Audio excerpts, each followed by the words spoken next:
최근 손흥민이 발롱도르 11이라는 역대급 기록을 달성한 가운데 손흥민에 대한 놀라운 기록이 밝혀지며 전 세계 축구 팬들 사이에서 화제가 되고 있습니다. 그것은 바로 놀랍도록 정교한 손흥민의 슈팅 기록인데요.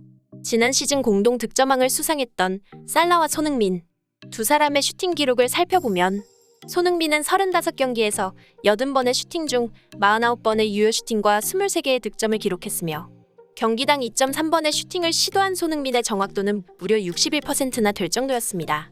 반면 살라는 35경기 출전에서 139번의 슈팅 중 60번의 유효 슈팅과 23개의 득점을 기록했으며 경기당 4번의 슈팅을 시도한 살라의 정확도는 고작 43%밖에 되지 않았습니다.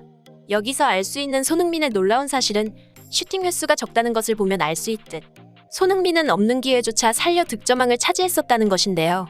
이번 발롱도르 수상자이자 라리가 득점왕을 차지했던 벤제마는 32경기 중 112번 슈팅을 시도했으며 유효 슈팅 정확도는 46%로 27개의 득점을 기록했습니다.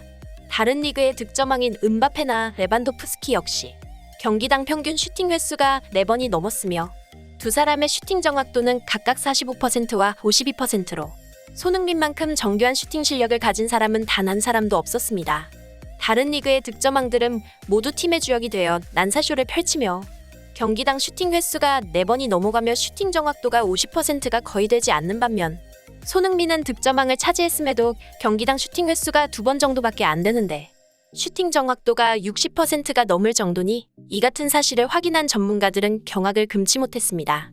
이런 상황에서 이번 손흥민의 발롱도르 11이라는 순위는 매우 높은 순위지만 손흥민의 실력을 생각한다면 이것은 상당히 저평가된 순위라는 의견이 지배적입니다. 앞서 언급했던 득점왕들의 순위가 한 사람도 빠짐없이 손흥민보다 높았기 때문인데요. 발롱도르를 수상한 벤제마나 4위 레반도프스키, 5위 살라, 6위 음바페 등 이들 중 손흥민보다 뛰어난 슈팅 스탯을 보유한 사람은 단 한 명도 없었습니다. 발달한 SNS 문화로 전 세계 축구 팬들 간의 정보 교류가 활발한 이 시점에 수많은 축구 팬들은 손흥민이 어째서 고작 10위냐고 말하며 납득하지 못했습니다. 실제로 손흥민의 스탯은 손흥민보다 높은 순위를 차지한 득점왕 선수들보다 월등히 앞선 기록을 보유하고 있었기 때문인데요. 물론 슈팅 기록 하나만 가지고 모든 것을 평가해선 안 되지만 단 하나의 스탯에서도 거의 2배가량 차이가 날 만큼 손흥민의 스탯이 워낙 뛰어나다 보니 논란이 될 수밖에 없었습니다.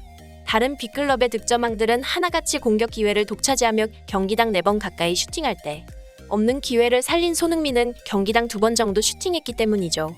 이것은 믿기 힘들 만큼 대단한 기록이며 유럽 5대 리그 득점왕들을 전부 모아놔도 손흥민만큼 슈팅 기록이 뛰어난 선수는 없었습니다. 이런 상황이다 보니 축구 팬들은 손흥민이 10위라는 사실은 받아들이기 어려워했습니다. 과거 발롱도르는 유럽 국적의 선수로만 한정된 유럽 최우수 선수상이었고 선정 기자단도 유럽인으로 한정되어 있었습니다. 발롱도르가 전 세계 선수를 대상으로 바뀌게 된 것은 얼마 되지 않은 2007년대부터이며 손흥민은 2019년 발롱도르 후보 30인에 올랐으며 당시 22위에 오르며 아시아 역대 두 번째 득표자이자 아시아 역대 최고 순위 선수로 기록되었습니다. 그리고 이번 2022년 발롱도르 11위를 기록한 손흥민은 아시아 역사상 최초로 발롱도르 최종 후보에 2번 선정된 선수로 기록될 만큼 발롱도르 최종 후보에 아시아 선수가 이름을 올리는 것은 굉장히 이례적인 일인데요. 원래 발롱도르는 유럽인들의 전유물이었던 만큼 비유럽 출신인 손흥민이 저평가되었다는 말이 나오는 것은 이상한 일이 아니었습니다. 실제로 손흥민보다 높은 순위를 차지한 선수들과 스탯을 비교해봐도 손흥민의 스탯이 훨씬 뛰어났기 때문이죠. 한편으로 이런 상황에서 콘테 감독은 전문가들의 비난을 피하기 힘들었는데요. 이토록 뛰어난 손흥민을 보유했음에도 올바르게 사용하지 못하고 있다는 지적이 계속해서 나오고 있기 때문인데요. 최근 맨체스터 유나이티드와 경기를 앞두고 기자회견을 가진 콘테 감독은 토트넘이 역습팀으로 묘사되는 것을 좋아하지 않는다고 밝혔는데요.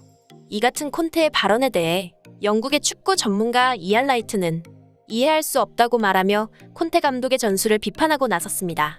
그는 현재 토트넘은 미드필드에서 플레이를 연계하는 선수가 없기 때문에 현재로서 토트넘은 역습 말고는 설명할 방법이 없다고 말하며 자신은 토트넘에 대해 순수한 역습팀이라고 보고 있는데 어째서 콘테 감독은 이것을 받아들이지 못하는지 이해할 수 없다고 말했습니다.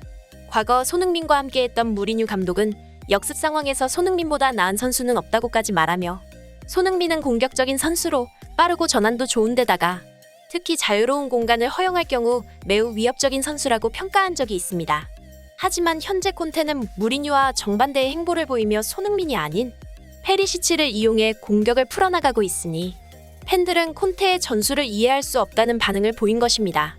한편 토트넘 보드진은 재계약을 미루고 있는 콘테 때문에 골치가 아프다고 하는데요.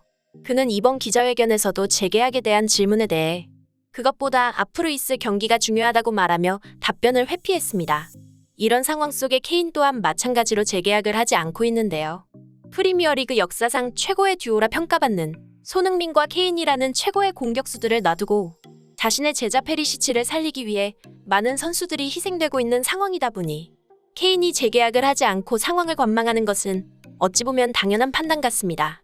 콘테는 자신의 전술을 증명하기 위한 고집과 프리미어리그 최고의 감독 대우라는 파격적인 조건에도 아직까지도 재계약하지 않는 비호감 행보에 현지 토트넘 팬들은 그를 비판하고 있는 상황입니다. 지난 챔피언스리그 경기에서 단 한 경기만에 모든 상을 독차지하며 실력을 증명한 손흥민 선수. 이번 발롱도르에서 11위를 달성하며 자신보다 순위가 높은 선수들보다 월등히 앞선 기록을 보유했다는 것은 손흥민 선수가 굉장히 대단하면서도 한편으로는 안타깝습니다. 하루빨리 유럽인들의 인종차별이 사라지길 바라며 앞으로 손흥민 선수의 활약을 응원하겠습니다. 오늘 준비한 영상 여기까지며 시청해주셔서 감사합니다.